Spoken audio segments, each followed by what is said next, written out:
시절에는 가정교육, 자라오는 환경, 어쩌고 하는 말이 크게 와닿지 않았습니다. 사람은 언제든 환경에 따라 바뀔 수 있고 성장 과정이 큰 영향을 준다고는 생각지 않았거든요. 그런데 점점 나이를 먹을수록 그게 아니라는 생각이 들더라고요. 제가 깨달은 건 가정교육이 별다른 거, 큰 게 아니라는 거였습니다. 아주 사소한 거예요.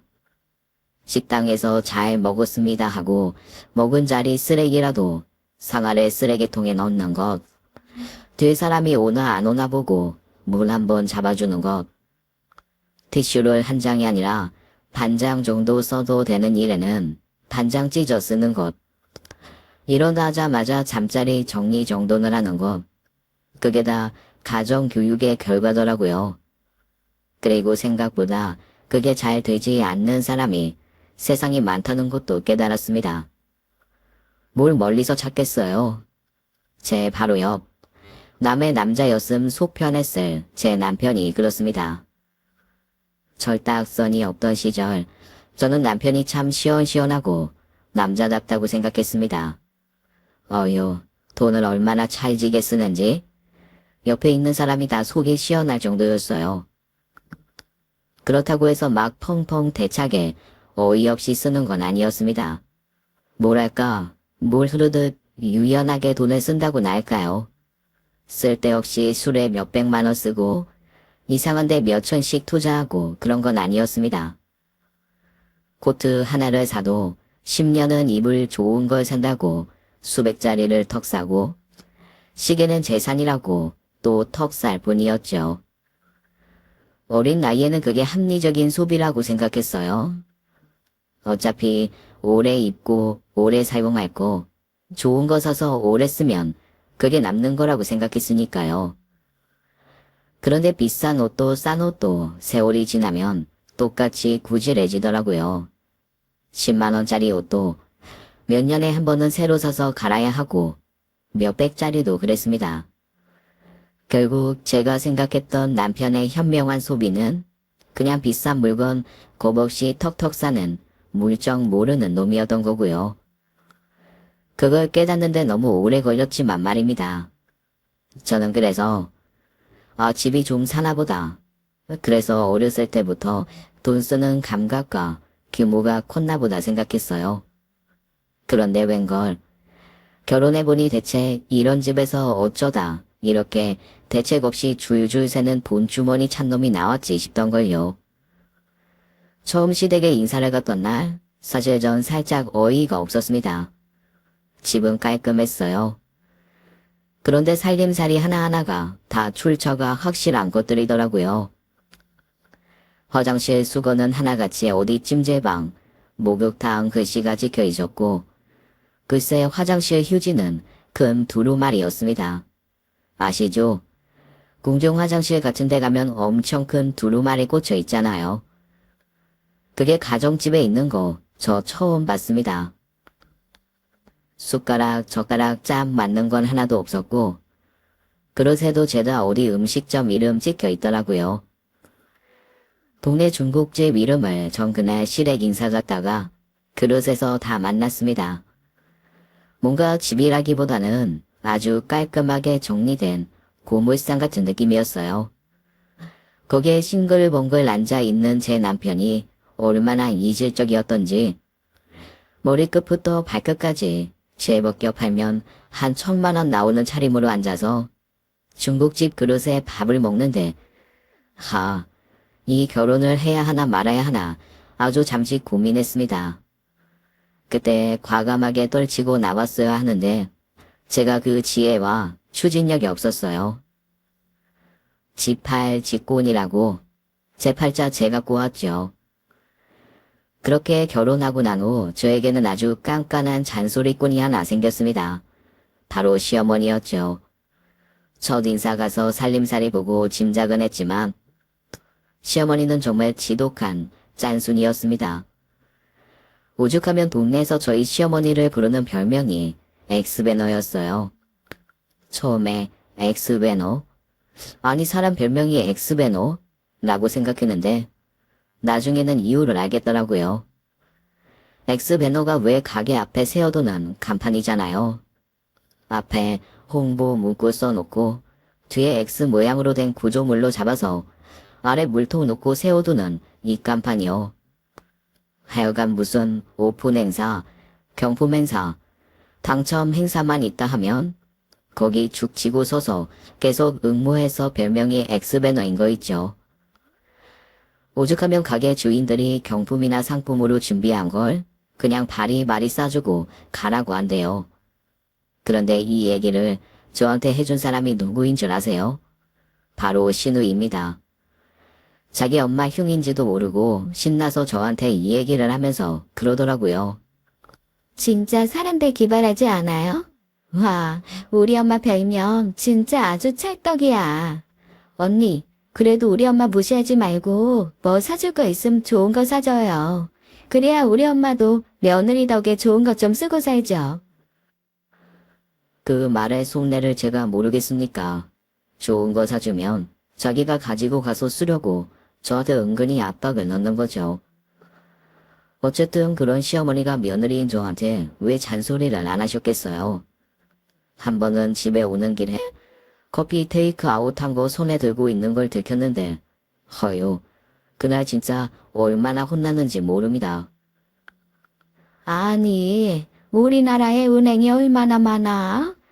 아무 은행이나 쓱 들어가서 달라고 하면 사탕에 믹스커피에 얼마나 많은데 네가 아주 돈 아까운 줄 몰라서 세상에 그 검은 물 한 컵에 몇천 원을 주고 먹어?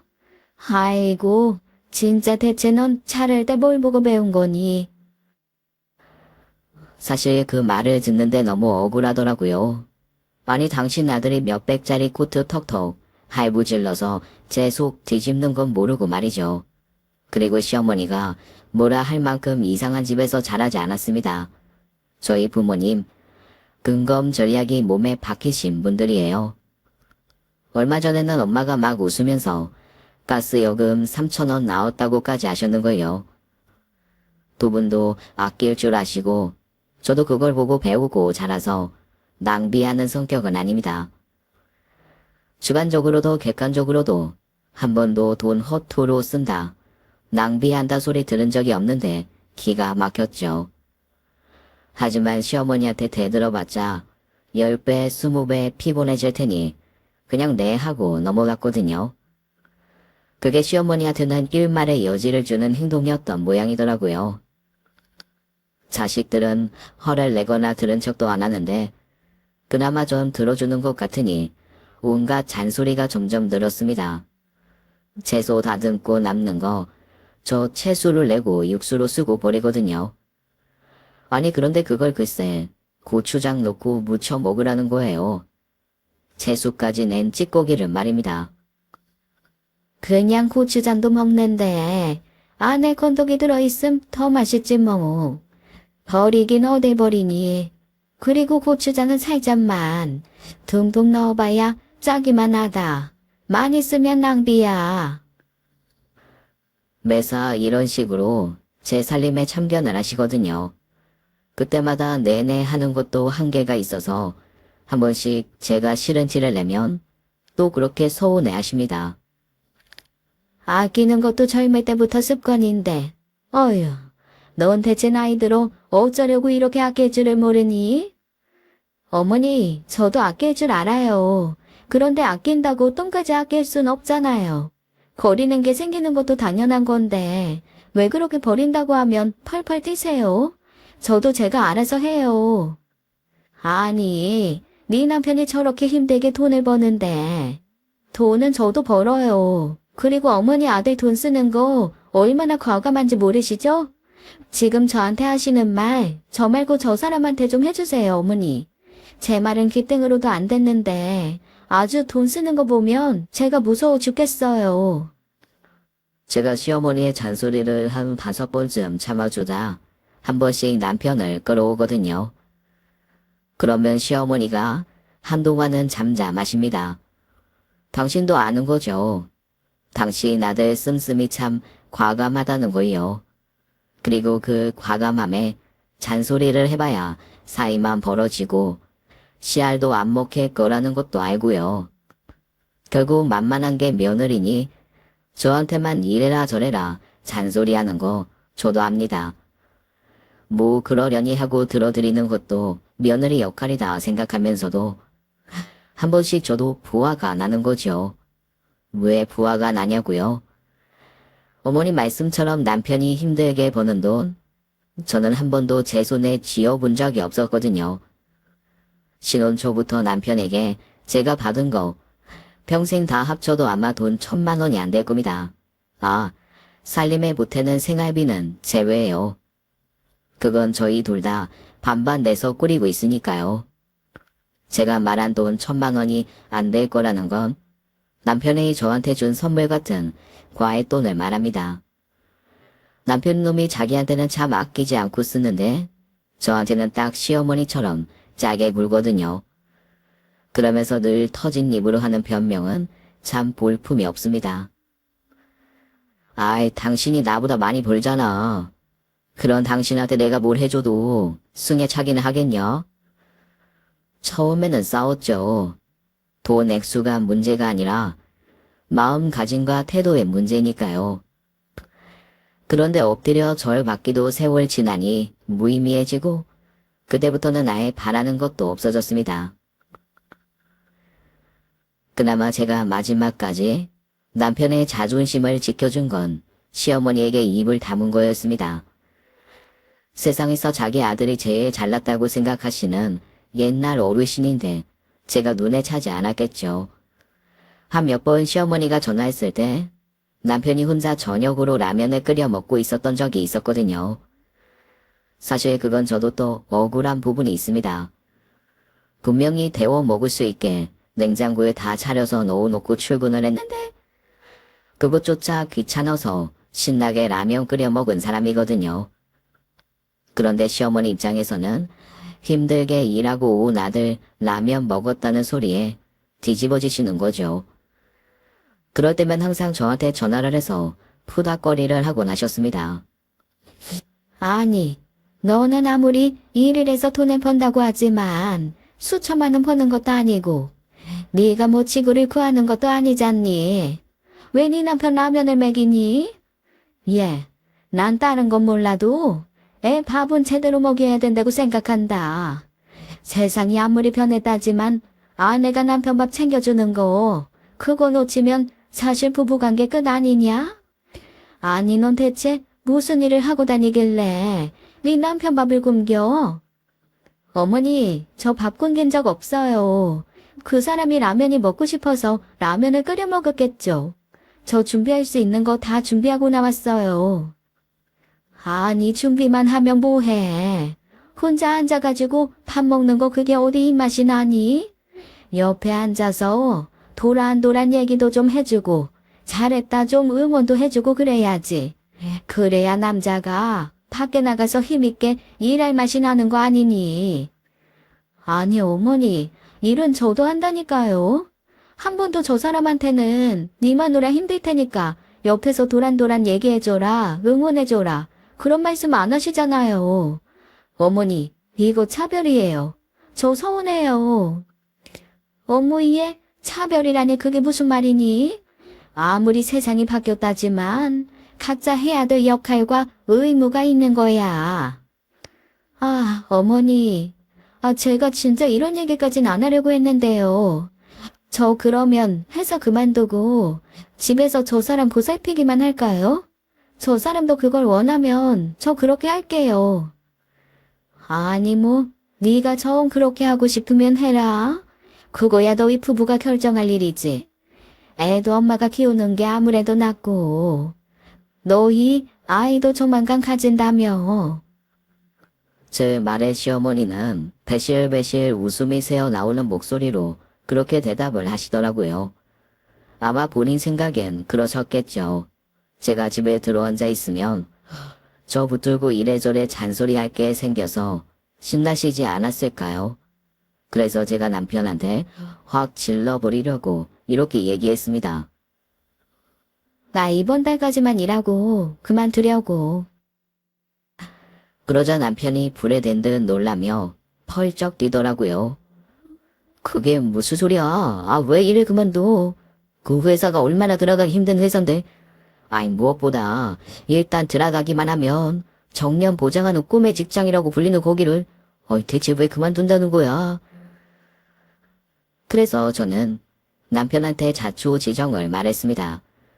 어머님이 자꾸만 저한테 전화해서 남편 밥 안 차려준다, 내조 안 한다, 너무 잔소리를 심하게 하신다고요. 그리고 어떻게 일하는 사람이 남편 살피며 살림하며 그런 걸 다 완벽하게 하겠냐고 했죠. 아, 나 이제 더 이상 이렇게 잔소리 듣는 것도 너무 싫어. 그냥 이럴 바에야 당신 혼자 열심히 벌어와. 그럼 내가 그 번 돈으로 어머님이 원하시는 대로 사육 열심히 할 테니까. 전 사실 그때까지는 남편이 그렇게 추진력 있는 사람이라는 걸 한 번도 느껴보지 못했습니다. 와, 자기 생존이 달려있으니까 사람 참 빨라지더라고요. 맨날 제가 시어머니 때문에 힘들다, 괴롭다, 이런 얘기하셔서 나 너무 속상하다, 이런 얘기할 땐 마치 귀에 방망이라도 꽂은 듯 모르쇠로 일관하던 사람이었습니다. 그런데 회사 그만둔다 했더니 대뜸 자기 엄마한테 전화해서 막 쏟아내는 거예요. 이 인간이 이렇게 할 수 있었는데 이때까지는 진짜 안 했던 거구나 라는 마음이 들었습니다. 제 편을 들어주고 고맙다는 생각이 드는 것보다는 진짜 얄밉다 라는 생각이 들 정도였어요. 아, 엄마는 왜 이 사람한테 쓸데없는 얘기를 해가지고 남의 집에 분란을 만들어요. 지금 얘가 내 몇 배를 버는 줄 알아요? 엄마, 우리 집에 얘 돈 안 벌면 끝장이야. 전화기 밖으로 시어머니가 당황한 게 고스란히 느껴지더라고요. 엄마, 내가 100만 원 벌면 얜 200만 원 이상 번다고. 나야 언제 잘릴지 몰라서 전전긍긍 다니는 회사 눈치 보면서 다니지만 얘는 그냥 큰 사고만 안 치면 정년까지 쭉 편하게 다닐 수 있어. 이후에 퇴직금도 잔뜩 나오는 그런 직장이란 말이야. 그런데 고작 내 밥 때문에 그 회사를 그만두라 그랬다고? 엄마는 알지도 못하면 가만히나 계셔. 왜 남의 집이래 감나라 배나라 하시는 거야. 사실 어머니가 평소 같았으면 남편이 무의식적으로 쓴 남의 집이라는 말에 서운해서 펑펑 울기라도 하셨을 겁니다. 그런데 어머니한테는 제가 남편보다 2배 이상 돈을 벌고 있다는 그 말이 너무나 충격이셨나 봐요. 거기에 대해서 미처 반응도 못하실 정도로 당황하신 것 같더라고요. 그로부터 한 달 정도 저에게는 결혼하고 처음으로 완벽한 평화가 있었습니다. 어머님이 일절 저한테 전화를 안 하셨거든요. 왜냐하면 남편이 마지막에 전화를 끊으면서 한 번만 더 이 사람한테 전화해서 살림해라 뭐해라 잔소리하면 가만 안 있을 거라고 버럭하고 끊었거든요. 아들은 무서우셨던 거죠. 하지만 저희 어머님 한 달 참으셨으면 많이 참으셨더라고요. 한 달 정도 지나고 나니 다시 슬슬 연락이 오시더라고요. 그런데 사실 그럴 수밖에 없었던 게 그즈음 제가 임신을 했거든요. 저와 남편은 다른 거는 몰라도 아이에 대한 마음은 둘 다 똑같았습니다. 처음에 결혼할 때부터 아이는 너무 낳고 싶어서 가족 계획 같은 거 하지 말고 무조건 아이를 빨리 낳는데 합의를 한 상황이었습니다. 정말 고맙게도 저희 회사는 육아휴직이라던가 모성보호 정책이 잘 되어 있어서 키우는데 크게 걱정 없는 곳이기도 했어요. 그러니 저도 아이 낳아 키우면서 회사 다닐 생각을 했겠죠. 다만 그즈음 제가 일하는 건물에 있던 어린이집이 개선 공사를 시작했거든요. 그래서 막연하게 공사 끝날 때쯤 임신하면 되겠다라고 생각하고 있었습니다. 그게 어디 제 마음대로 되나요? 딱 공사 시작할 때쯤 정말 거짓말처럼 아이가 생겨버리고 말았습니다. 조금 걱정은 됐지만 사실 너무 기뻤어요. 그리고 제가 임신을 했다라는 얘기를 듣고 시어머니는 다시 슬금슬금 제게 연락을 하기 시작했습니다. 물론 초반에는 남편 눈치 보느라 이런저런 잔소리를 못하긴 하셨죠. 하지만 곧 어마어마한 잔소리가 이어지더라고요. 이게 참 희한한 게 저를 구박하거나 나무라면서 하는 잔소리는 제가 반박을 하고 대들기라도 하잖아요. 그런데 아이를 가진 다음에 어머니가 하는 잔소리의 종류는 아주 묘하게 아이를 방패 삼아 저를 구박하는 내용으로 살짝 변하더라고요. 예를 들어 이런 걸 하면 아이한테 안 좋다 라는 식으로 말씀을 하신달까요? 저도 이거 분명히 아이랑 아무 상관이 없는 일인 걸 알면서도 괜히 아이한테 안 좋다고 하니 기분 나빠도 한번 듣게 되더라고요. 그러다 보니 시어머니는 점점 더 자기 잔소리에 힘을 받아서 저한테 이런저런 얘기를 하기 시작하셨죠. 결국 저의 임신 전 기간 동안 저희 아이는 시어머니 잔소리를 태교 삼아 뱃속에서 컸습니다. 다행히 무사히 아들을 낳을 수 있었습니다. 안 그래도 아들 노래를 부르셨던 시어머니는 정말 그동안에 미웠던 마음이 싹 사라질 만큼 뛸 듯이 기뻐하시더라고요. 저 그리고 그때 살짝 감동받은 게 있었어요. 물론 산후조리원 가격에 펄펄 뛰며 당신이 산후조리 해주시겠다고 난리를 쳐서 제 속을 한번 뒤집긴 하셨죠. 그런데 짠순이 시어머니가 저의 아이 낳았다고 세상에 그냥 소고기도 아니고 2+1으로 미역국을 끓여오신 거 있죠. 저 사실 그때는 좀 깜짝 놀랐습니다. 저희 시어머니가 정육점에서 버려지는 고기 싸게 우르르 주워온 것도 아니고 정말 제대로 된 한우를 사서 제 미역국을 끓여주실 거라고는 상상도 못했거든요. 이게 참 세월의 정이라는 게 무서운 게 이때까지 엄청 짠순이로만 살아오신 어머님이 딱 한 번 그렇게 저한테 안 아끼시는 걸 본 거잖아요. 하요, 저도 참 미련곰탱이지. 그동안 서운했던 마음이 또 사라지는 거 있죠. 게다가 신우이가 그러더라고요. 아이고 서러워 진짜. 내가 딸 낳았을 땐 돼지 불고기 한 번을 안 해주더니 며느리는 한우로 미역국을 끓여줘? 그러면서 난리치는 걸 들으니 또 그게 또 은근히 기분이 으쓱하고 좋더라고요. 참 사람 마음이 그런 모양입니다. 어쨌건 우여곡절 끝에 산후조리원에서 아이와 함께 집에 돌아왔어요. 그때부터 제 고민은 조금 깊어졌습니다. 아무리 이것저것 머리를 굴려봐도 벌써 어린이집을 1년 정도는 쓸 수가 없는 상황이었어요. 복직하고 나서 한 1년 정도는 아이를 봐줄 사람을 따로 구해야겠더라고요. 사실 제 마음은 제대로 돈 주고 괜찮은 사람을 구하고 싶었습니다. 그런데 그걸 어머니가 아시고는 아니나 다를까 펄펄 뛰기 시작하셨어요. 아니, 내가 일을 하는 사람도 아니고 그렇다고 기운에 따여서 못 봐주는 것도 아니고 매일매일 손주가 보고 싶어서 안달하는 사람인데 너는 어떻게 나한테 도와달라는 얘기를 안 하니? 다른 집 며느리들은 어떡하든 아이 봐줬으면 좋겠어서 그렇게 시애미 눈치를 본다는데 아니 우리 집 며느리는 어쩌면 이렇게 뻣뻣하실까? 아유 나 정말 서운하다. 내가 누구보다도 잘 봐줄 수 있는데 그걸 왜 남한테 돈을 주니? 남한테 주려고 생각했던 돈 반만 놔줘라. 내가 아주 손끝에 거스름이 하나 없게 보살피고 키우마. 솔직히 말하면 내키지는 않았습니다. 이래저래 어머님이 아이를 봐주면 제가 더 신경 쓰고 고민해야 될 것들이 많아질 것 같았거든요. 그런데 남편도 이번에는 제 눈치를 슬금슬금 보면서 주섬주섬 이런 얘기를 하더라고요. 야, 엄마가 사시면 얼마나 사시겠냐?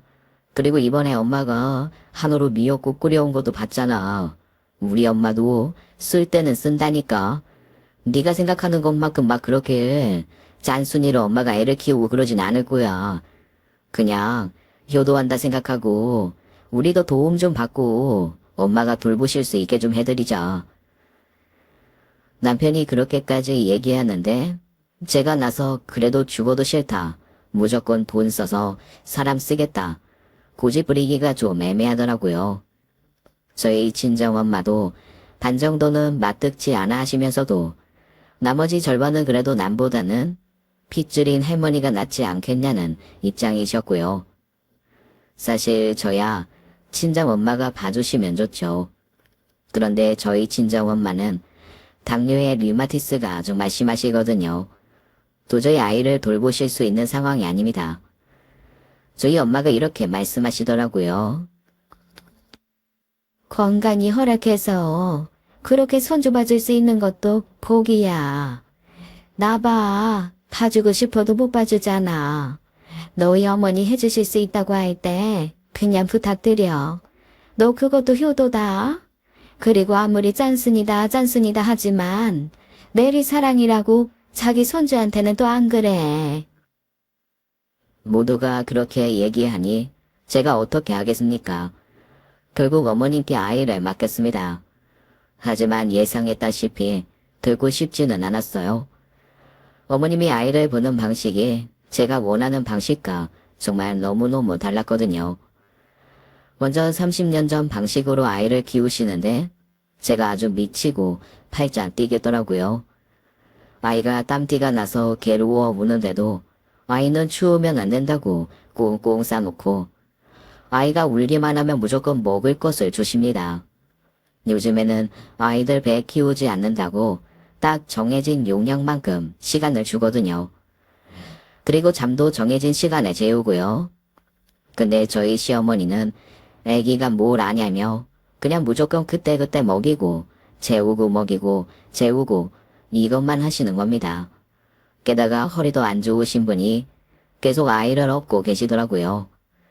저는 아이가 오다리가 될까봐 없는 거 안 해주고 싶었고 손 타면 힘들어지니 그냥 눕혀 놓으라 했거든요. 그런데 절대 그 말을 듣지 않았습니다. 아이가 먹는 젖병도 엄연히 젖병 소독기가 있는데 끓여서 소독해야 한다고 다 끓이시고요. 제가 가장 뒤집어졌던 건 사실 물티슈를 빨아서 쓰는 걸 보고 나서였습니다. 거주 수건 안 쓰고 물티슈를 쓰는 이유가 있잖아요. 더러운 것을 닦아내고 바로 버리기 위함인데 그걸 빨아서 쓰는 걸 보고 사실 너무 놀랐어요. 그래서 제가 그렇게 하지 마시라고 말을 하면 그걸 가지고 또 엄청 서운해 하십니다. 저는 저대로 스트레스 받으면서 계속 시어머니와 부딪히는 일이 잦아졌어요. 그리고 그즈음 결정적인 사건이 하나 생겼습니다. 회사에서 일을 하고 있는데 시어머니가 전화를 하셨더라고요. 제가 참견하는 걸 싫어해서 어지간해서는 먼저 연락을 안 하시는 분이라 놀라서 받았더니 세상에 결국 사단이 나고 말았습니다. 제가 진짜 제발 아이 있는데 물 끓이지 말아달라고 사정을 했거든요. 한동안 고집 피우시다가 그것만은 지켜주시는가 싶었습니다. 바리바리 곰솥이 부엌에 나와 있는 것도 아니고 하니 당연히 물 끓이는 거 안 하시는 줄 알았죠. 그런데 아니었더라고요. 옷도 꼭 가스불에 곰솥 올려 삶고 젖병도 그렇게 소독하셨던 겁니다. 왜냐고요? 세탁기 전기, 소독기 전기세가 아까우셨대요. 제가 가스불은 안 아깝냐 했더니 글쎄 뭐라 하시는 줄 아세요? 한 번 끓인 물로 빨래 삶고 그 물로 젖병 소독하고 남은 걸로 화장실 청소하는데 뭐. 제가 반대를 하니 안 하는 척 몰래 계속 그렇게 삶고 끓이고 하셨던 겁니다. 그런데 나이 드신 분이 그 뜨거운 물 담긴 곰솥을 번쩍번쩍 들어 넘기는 게 어디 쉽나요? 옮기시다가 살짝 놓쳐서 곰솥이 바닥에 떨어졌는데 워낙 물이 가득 들어있으니 그게 사방에 흩어진 거죠. 그러다가 거실에 있는 아들한테까지 튄 겁니다. 당연히 집안은 온통 끓은 세제 물투성이가 되고 아이는 뜨거운 물이 튀었으니 난리스럽게 울었겠죠. 당황한 시어머니가 아이를 안고 병원으로 일단 뛰어가신 후에 조어 남편에게 전화를 하신 겁니다. 남편과 저는 정말 무슨 정신인지 모르게 병원으로 뛰어왔어요. 다행히 아이는 발 쪽에만 약간 붉게 물집 정도 잡히는 상처뿐이었습니다. 그래도 큰일 날 뻔했어요. 물이 조금 더 많이 튀어서 눈에라도 들어갔으면 실명입니다. 아이 키우는 집에서는 정말 조심하셔야 돼요. 그 말을 듣는데 다리에 힘이 쫙 풀리면서 제가 털썩 주저앉겠더라고요. 사람이 너무 놀라면 화낼 힘도 없어진다는 거 아세요? 제가 그랬습니다. 그런데 남편은 그게 아니었나 봐요. 진짜 병원 창피하게 어머니한테 미친 듯 퍼붓기 시작했습니다. 이러려고 애 본다고 했어요? 엄마 진짜 나 미쳐 죽는 거 보려고 그래. 아니 왜 쓸데없이 고집을 피우기는. 돈 아끼려다 손주 잘못되면 엄마 어떻게 살려고 대체? 남편이 버럭거리는 소리에 조금 정신이 들고 나니 저도 사실 화가 그때부터 슬슬 올라오더라고요. 어떻게든 한마디는 해야겠다 싶어 시어머니에게 처음으로 눈을 돌린 그때 제 입이 턱 막혔습니다. 시어머니의 손이 온통 물집 투성이었어요. 그리고 신발도 없이 푹 젖은 양말채로 병원에 뛰어오셨더라고요. 놀라서 파리해진 얼굴, 붉은 손, 젖은 발을 보는데 입이 안 떨어졌습니다. 결국 저는 시어머니가 아닌 남편에게 한 소리를 했습니다. 시끄러워. 병원이야. 그리고 어머니 손이랑 발 안 보이니? 당신도 참 당신이다. 어머니, 일단 놀라신 거 진정하세요. 어머니도 치료 받으셔야 할 것 같으니까 일단 저랑 같이 가세요. 제 말을 듣고 그제야 남편놈이 자기 엄마를 보더라고요. 결국 저는 그날 그 사건에 대해 어머니께 한마디도 못했습니다. 치료받는 내내 미안하다 사과하는 시어머니한테도 괜찮다고는 했지만 사실 마음은 괜찮지 않았어요. 그럼에도 불구하고 퍼붓지도 못하겠더라고요. 어쨌건 아이가 괜찮고 어머님도 크게 다치신 건 아니니 더 큰일 아닌 것을 감사하고 넘어가기로 했습니다. 아이는 혹시 추가 감염이 있을지도 몰라 하루 이틀 더 입원하기로 했습니다. 솔직히 어머님도 하루 정도는 진정제를 맞고 입원을 하셨으면 좋겠다 생각했어요. 그런데 극구 집에 가겠다 고집을 피우시더라고요. 남편이 모셔다 드린다 해도 혼자 간다고 우기셨습니다. 다음 날에서야 그 이유도 알았습니다. 세상에 그 다친 손을 하고 저희 집으로 가서 쏟아진 물, 젖은 살림 다 정리하신 거 있죠. 정말 미운데 안쓰럽고 그래서 속상하고 복잡한 마음에 아무 말도 못하겠더라고요. 제가 할 수 있는 건 아이가 병원에 있는 동안 그리고 제가 휴가를 낸 기간 동안 오시지 말고 쉬라 하는 것뿐이었습니다. 어머님도 아무 말 없이 그러겠노라 하시더라고요. 남편은 이참에 그냥 자기도 쉬면서 가족끼리 시간을 보내자고 했습니다. 저랑 남편 둘 다 휴가가 꽤 남아있어서 주말까지 끼고 어떻게 맞추니까 한 열흘 쉴 수 있겠더라고요. 우리 이참에 여행이라도 다녀올까? 여행? 애 아파서 쉬는데 무슨 여행이야. 에이, 병원에서도 크게 다친 거 아니라고 했잖아. 원래 바로 퇴원해도 되는 거 혹시 모르니까 보자고 한 거고. 멀리 말고 그냥 일본이라도 가볍게 다녀오자. 해외가 어떻게 가벼워. 나 너무 놀라기도 했고 이참에 아이 보면서 조용히 좀 쉬고 싶은데. 아이, 그러지 말고 한 2박 3일이라도 다녀오자. 안 그래도 당신 만상여행 이런 것도 못 갔잖아. 사진도 좀 남기고 면세점에서 간만에 쇼핑도 좀 하고. 아이, 그러면 오히려 기분이 나아지지 않나? 순간 좀 이상한 생각이 들더라고요. 남편이 한동안 쇼핑도 안 하고 씀씀이도 좀 줄었다 싶어 안심을 했는데 그게 아니었습니다. 제가 좀 추궁을 했더니 그제야 이실직고를 하더라고요. 아, 요즘 일본에서 쇼핑하면 완전 이익이래. 술도 싸고 향수도 싸고. 내 친구들 다 가족들이랑 다녀온대. 애기 어려서 오나 유모차길이며 베이비시트 잘 되어 있어서 다니기도 편하고. 아, 오마카세도 먹고 싶다고. 가자, 어? 네, 그랬습니다. 남편에게 있는 허세가 꾹꾹 눌려왔다가 폭발을 한 거였어요. 주변 사람들이 신나게 돈 쓰면서 여행 다녀오는 게 부러웠다가 기회는 이때다 싶어 가자고 조르는 거였죠. 솔직히 가슴이 좀 답답했습니다. 철도 없는 것 같고 아이 아픈 것보다 자기 하고 싶은 게 먼저인 것이 짜증도 났어요. 다행이라고는 할 수 없지만 아이에게 약간의 감염 기운이 보여서 일주일간 입원을 해야 하는 상황 때문에 여행은 못 갔지만 말이죠. 남편도 아이가 아픈데 여행을 고집할 수 없으니 포기하더라고요. 그 일주일이 저한테는 천국이자 지옥이었습니다.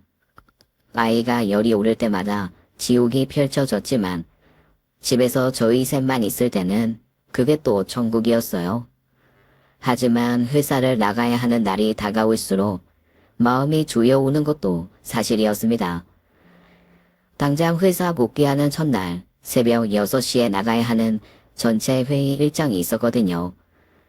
남편이 저보다 하루 더 휴가를 내서 집에 아이와 있긴 했지만 그것도 불안하긴 마찬가지였어요.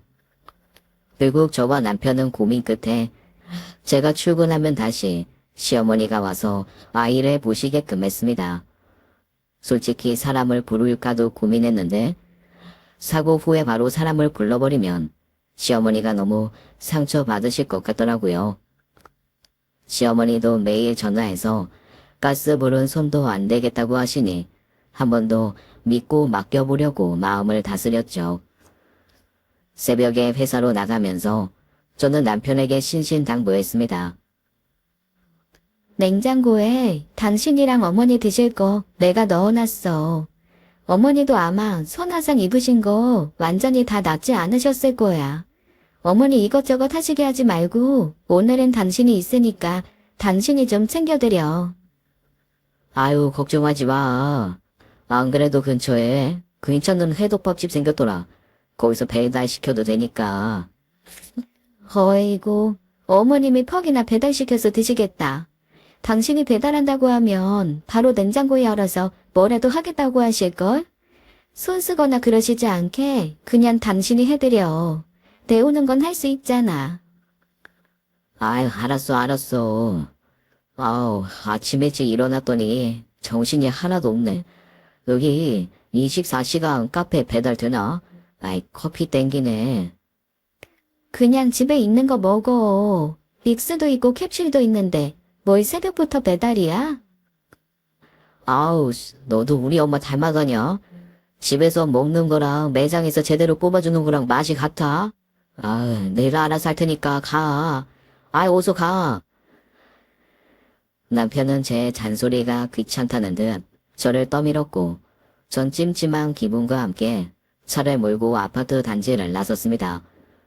아니, 그런데 이게 웬일입니까? 저 멀리에서 언덕길을 올라오는 실루엣이 보이는데 아무리 봐도 어머님인 거예요. 너무 놀랐습니다. 저희 아파트가 좀 높은 지대에 있어요. 그래서 무조건 아파트 입구에서 내리는 버스를 이용합니다.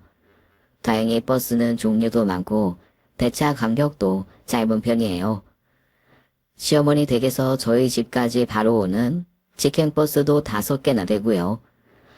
그런데 그 많은 버스를 다 두고 깔딱진 언덕을 걸어 올라오고 있는 게 아닙니까? 게다가 양손에 주렁주렁 보따리를 들고 등에도 배낭을 지고 말이죠. 제가 너무 놀라서 일단 차를 길에 대고 어머님께 달려갔습니다. 어머니, 아니 대체 버스도 안 타시고 왜 걸어오시는 거예요? 아니 어디서부터 걸어오신 거예요? 아니 너는 새벽같이 나간다고 했던 애가 왜 아직도 안 갔어? 안 늦어? 아니요, 가는 길이었어요. 그런데 어디서부터 오시는 거냐니까요? 혹시 걸어서 오셨어요? 그 거리를? 아유, 호들갑 떨지 마라. 일부러 운동들도 하는데 돈 안 들이고 운동하는 기회를 내가 왜 버려? 좋아, 괜찮아. 다리가 얼마나 튼튼해졌는데. 근육이 생겨서 당뇨 걱정도 없겠어. 숨을 헉헉거리며 손사래를 치는 시어머니를 보는데 정말 기가 탁 막혔습니다. 시어머니 집에서 저희 집까지는 버스로 5정거장입니다.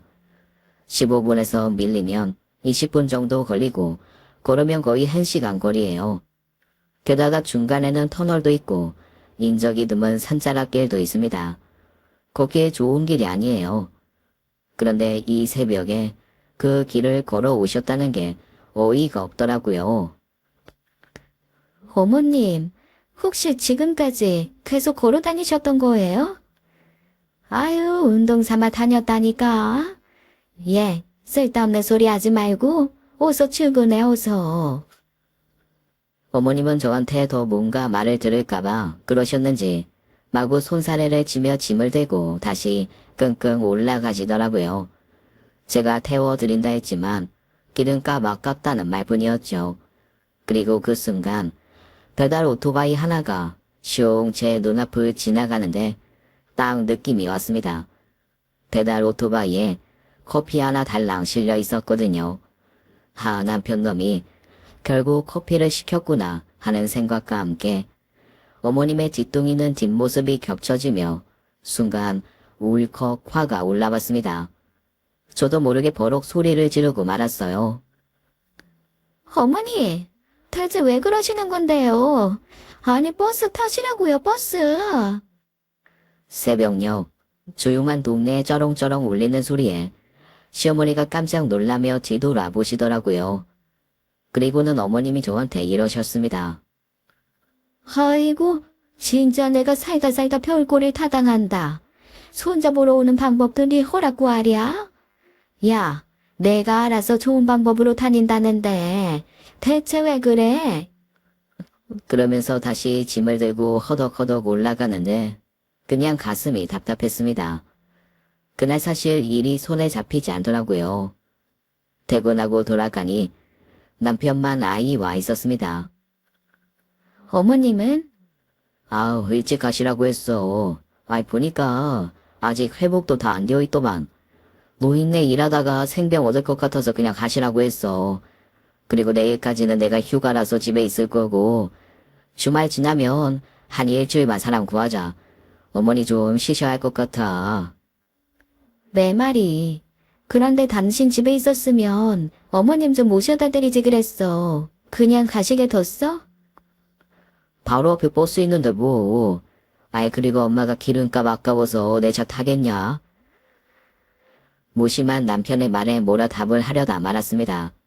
어쩐지 속 위에 경일기가 될 것 같았거든요. 그리고 냉장고 문을 열었는데 기가 탁 막히는 광경이 눈에 들어왔습니다. 제가 만들어둔 음식은 그대로 남아있고 어머님이 양손에 들고 올라가셨던 식재료가 다 반찬이 되어 들어가 있더라고요.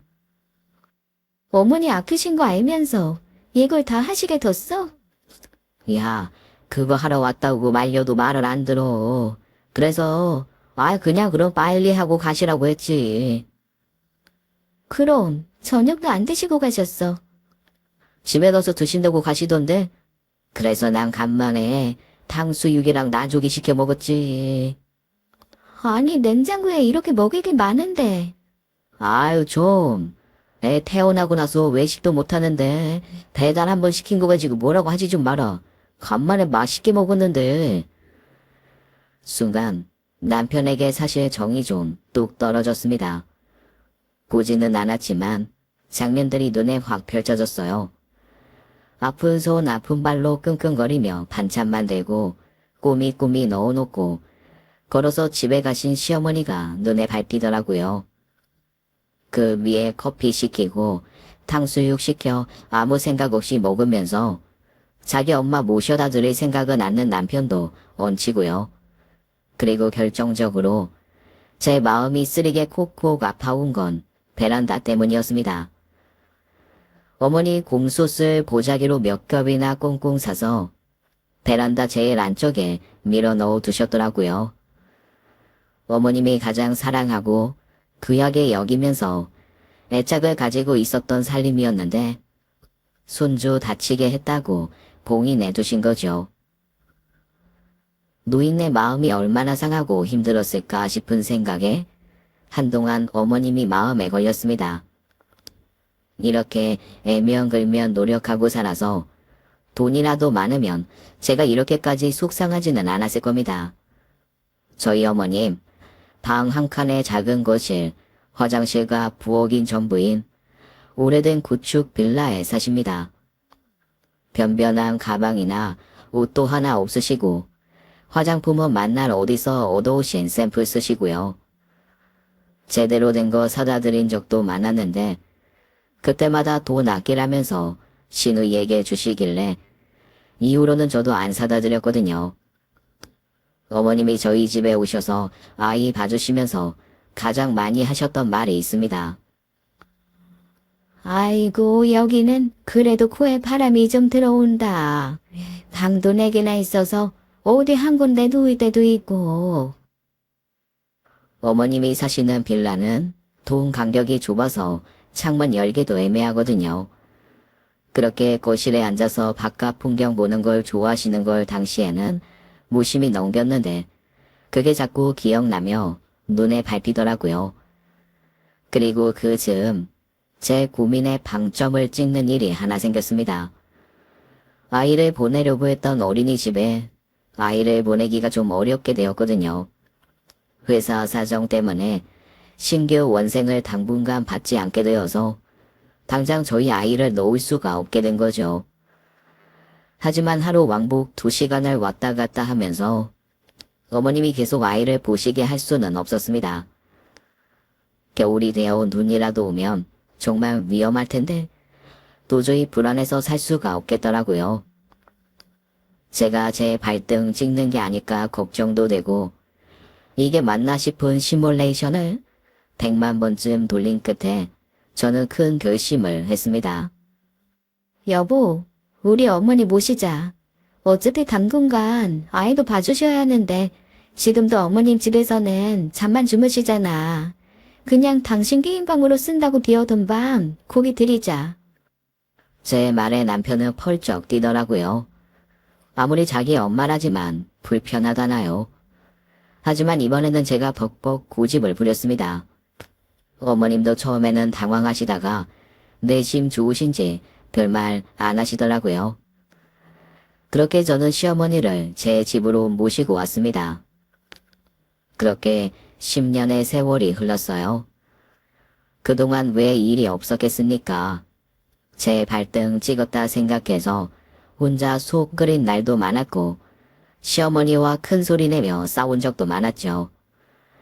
가끔은 저보다 할머니를 더 따르는 아이를 보며 서운하기도 했고 반대 상황에서 서운해하는 어머니를 달래느라 힘들었던 적도 있었습니다. 그래도 씀씀이가 달라지지 않는 남편을 같이 구박해주는 사람도 시어머니였습니다. 회사에서 힘든 일이 있는 것 같으면 한 번씩 한우 미역국을 끓여주시는 분도 시어머니였고요. 정말 미운정 고운정이 다 들어 이제는 시어머니 없는 삶을 생각하기 어려운 어느 날 시어머니에게서 좀 이상한 낌새가 느껴졌습니다. 발단은 시어머니가 한 번도 화낸 적이 없었던 아이에게 화를 내시기 시작한 거였어요. 엄마, 할머니 이상해. 자꾸 내가 안 한 거 했다고 그러면서 화내. 처음에는 그냥 나이가 드셔서 감정 조절이 안 되시나 보다 했습니다. 그런데 점점 이상한 게 느껴지더라고요.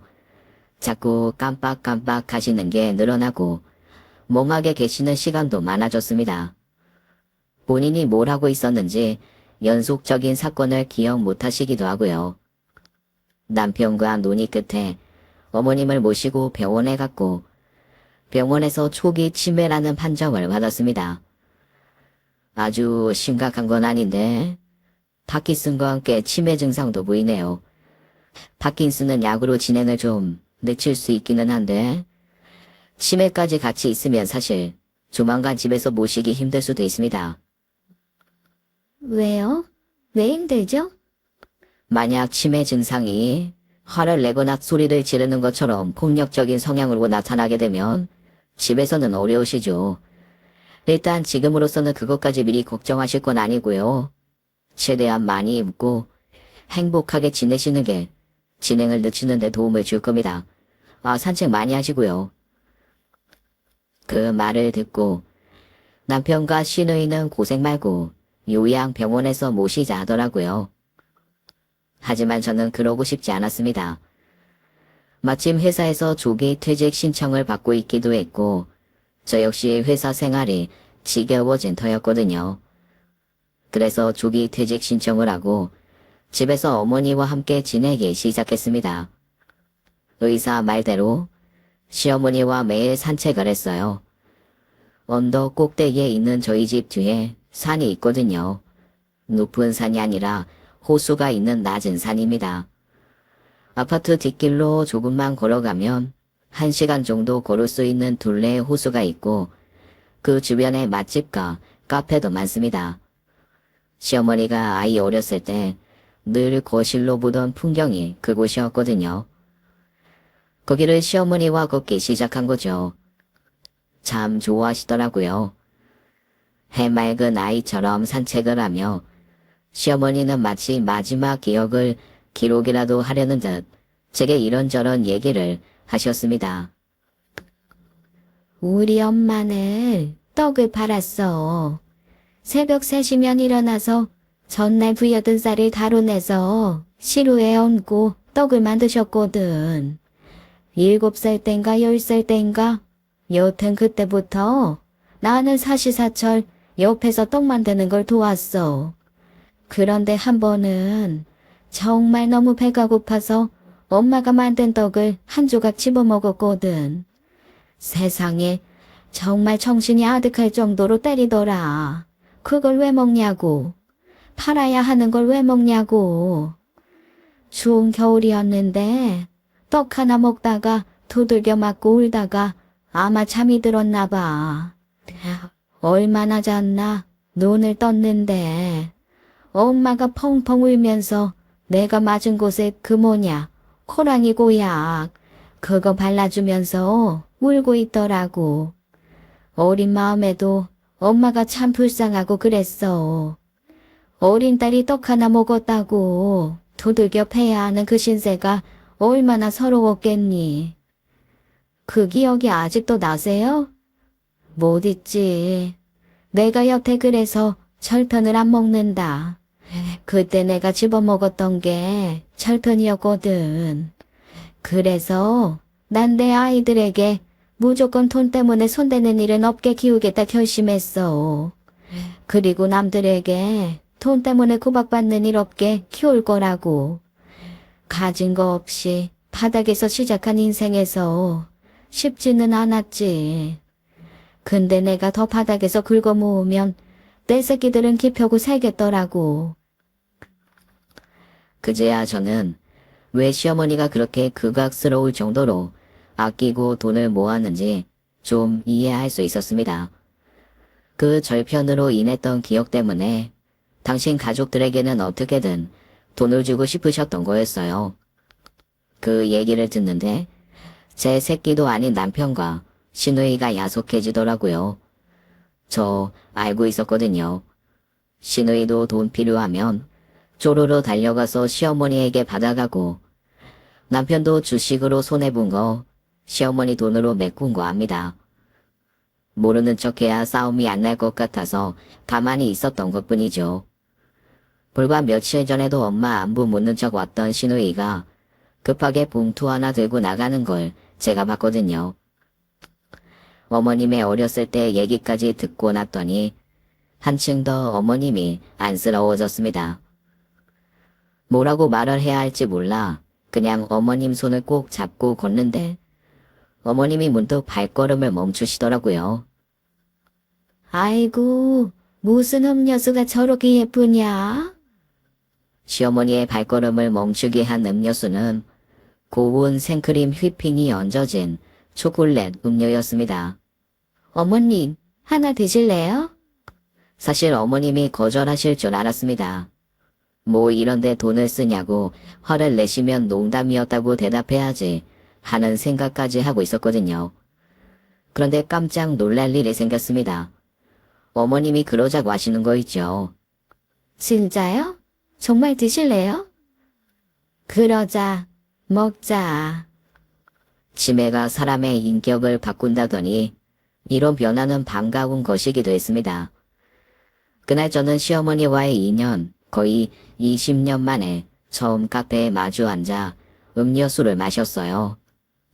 그리고 그날 이후 그 휘핑 초콜릿 음료는 저와 시어머니 산책 코스에서 빠지지 않는 요소가 되었습니다. 저는 그 시간이 행복했어요.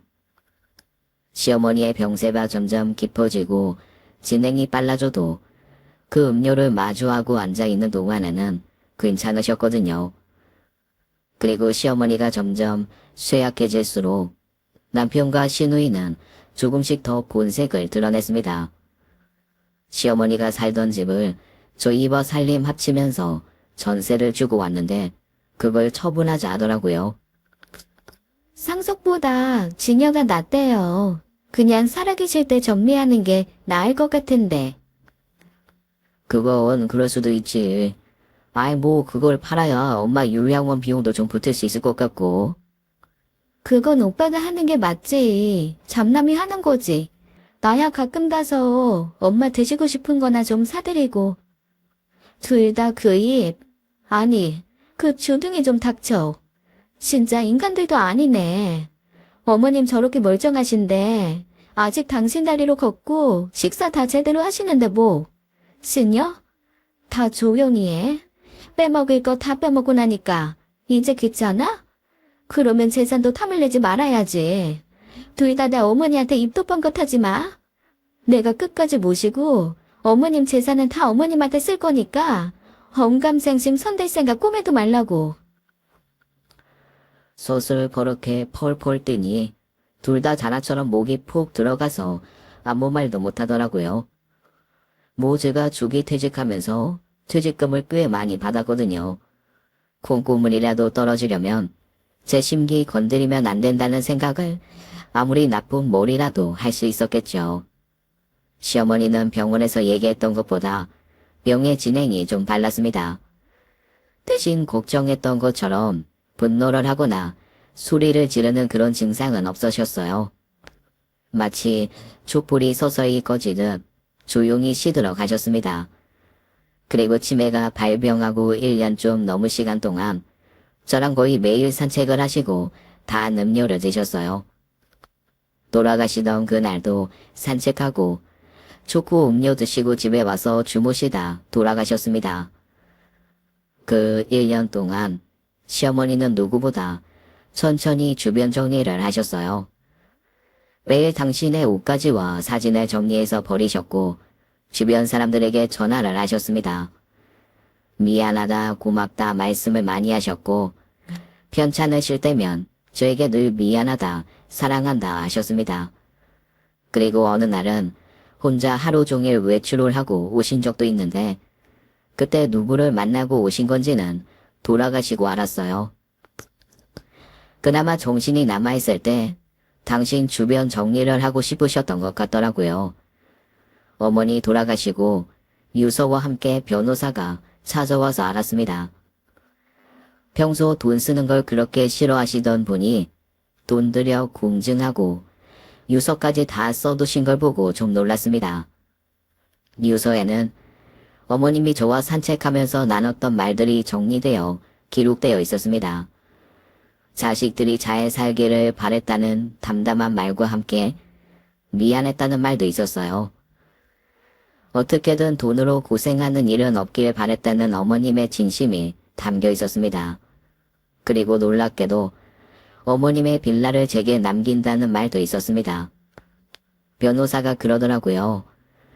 어머님이 자식들에게는 이미 평생을 통해 줄 만큼 줬는데 자식보다 더 자식 같은 제게 남은 모든 것을 주고 싶다 하셨습니다. 그리고 이 말이 덧붙여져 있었어요. 나는 자식들 생각만 했다. 너는 네 생각만 하고 살아. 넌 그래도 된다. 제가 얼마나 울었는지 모릅니다. 어머님의 진심이 다 저를 정말 휘몰아치게 흔들었어요. 남편도 시누이도 마지막 양심이 콕콕 찔렸는지 그거 처분해서 나눠달라는 말은 안 하더라고요. 물론 이후에 몇 번 고비는 좀 있었습니다. 남편이 갑자기 실직을 하면서 집이 어려워졌을 때도 있었고, 시누이가 하던 가게가 망했던 적도 있었어요. 그때마다 그 집을 어떻게 해서 뭐라도 좀 빌려주고 해결했으면 하는 눈치였지만 저는 무시했습니다. 어머니가 제 생각만 하고 살라 하셨잖아요. 그게 어머니 유언인데 그것만큼은 꼭 지키고 살고 싶었어요. 그리고 어쩐지 그걸 홀랑 팔아서 돈으로 흥청망청 써버리면 어머니를 기억할 게 사라질 것 같았거든요. 뭐 없는 듯 살다 보니 또 사라지더라고요. 그리고 어머님이 돌아가시고 10년 정도 지났을 때 저는 어머님에게 또 다른 큰 선물을 받았습니다. 어머님이 남기고 돌아가신 그 빌라가 진짜 오래되다 보니 자연스레 재개발 얘기가 나오더라고요. 단지가 작지 않고 주변에도 오래된 빌라들이 많아서 언제 되려나 했는데 종합개발이 확정되었습니다. 그 주변이 전체적으로 다 재개발이 되어 아파트 단지가 들어서게 되었어요. 워낙 오래된 빌라여서 가지고 있던 사람들에게는 꽤 큰 호재가 되었고 저는 늙음하게 정말 돈 걱정 없고 살 수 있게 되었습니다. 그동안 조금만 힘들면 그거 팔아서 좀 편하게 살면 얼마나 좋냐고 투덜거렸던 남편도 연신 저한테 말 듣길 잘했다 하더라고요. 이런 일까지 생기니 어머님이 더 보고 싶어지더라고요. 그리고 저도 나이 들면서 세탁기 대신 곰솥 꺼내 삶고 야채 껍질 우려 먹고 남은 거 고추장에 무쳐 먹게 되는 거 있죠. 싫다 하면서도 어머님을 닮아가는 모양이었습니다. 그런 제 모습을 보며 피식 웃음이 나오고 그때마다 어머님이 진짜 너무 보고 싶었습니다. 그래서 이번 제사 때는 그동안 한 번도 올리지 않았던 절편을 한번 올려보려고요. 살아생전 마지막 절편의 기억이 그 어린 시절 맞으면서 드셨던 거였는데 이제라도 마음 편히 드셨으면 좋겠거든요. 아마 며느리가 드리는 거면 좋아서 잘 드실 수도 있지 않을까 싶어서 말입니다. 어머님이 많이 그리운 나날입니다. 지금까지 사연 읽어주는 남녀였습니다. 끝까지 함께 해주신 여러분 감사드리며 저희는 다음 사연으로 돌아올게요. 감사합니다.